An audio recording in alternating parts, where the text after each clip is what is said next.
E aí, pessoal, seja muito bem-vinda e bem-vindo a mais uma videoaula de história aqui no canal. Meu nome é Laura e hoje nós vamos ver a segunda parte do Brasil holandês. Eu falei que ia ter essa videoaula e ela finalmente chegou. Eu terminei a parte 1 falando que em 1630 a Companhia das Índias Ocidentais havia conquistado 4 das principais capitanias do Brasil, que era a capitania de Rio Grande, Pernambuco, Itamaracá e Paraíba. E 6 anos depois de instalada essa colônia holandesa, portugueses e brasileiros frequentemente armavam emboscadas contra esses invasores, atrapalhando ali as atividades dos holandeses e sua própria sobrevivência.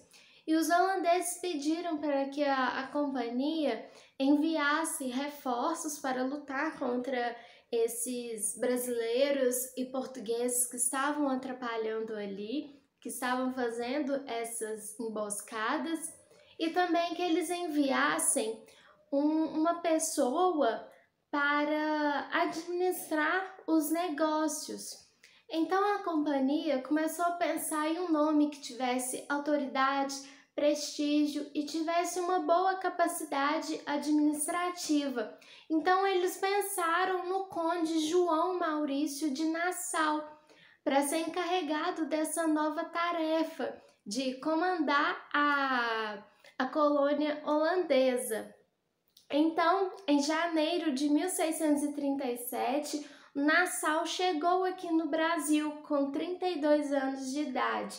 Ele era um general muito estudioso de artes e de ciências. E chegando aqui no Brasil, ele chamou aquela colônia de Nova Holanda.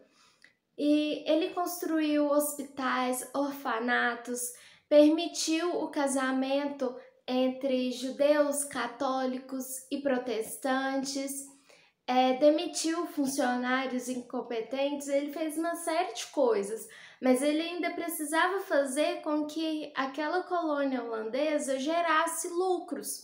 Então ele instaurou o livre comércio, mas ele tinha algumas restrições. Podia haver o comércio de escravizados, de munições, a exploração do pau-brasil, mas esses negociantes poderiam enviar apenas um navio aqui para a colônia. Em 1640 aconteceu em Portugal a Revolução Restauradora, que deu um fim na União Ibérica, e o Duque de Bragança assumiu o trono de português com o título de Dom João IV. E essa revolução na metrópole animou os brasileiros e os portugueses que viviam na Nova Holanda. E surgiu um pensamento de uma rebelião pela liberdade. Nessa época, a colônia holandesa já havia conquistado mais territórios da América Portuguesa. A Nova Holanda abrangia território de 8 capitanias.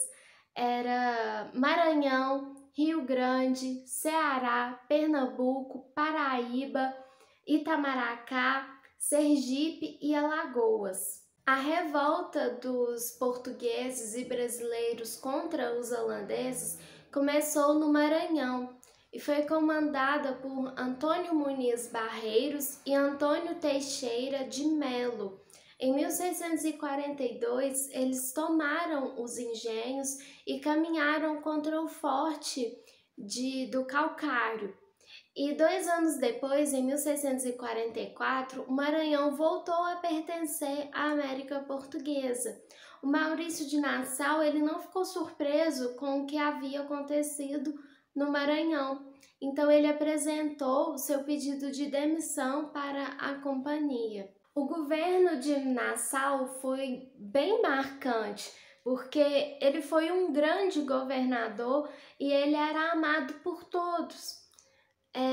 Um dos grandes empreendimentos do Nassau foi o combate à monocultura da cana-de-açúcar.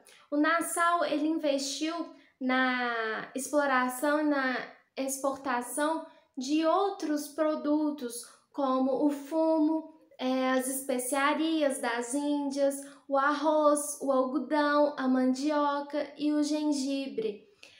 No governo de Nassau aconteceu o primeiro parlamento da América do Sul, que foram os católicos pedindo por igualdade religiosa entre os protestantes.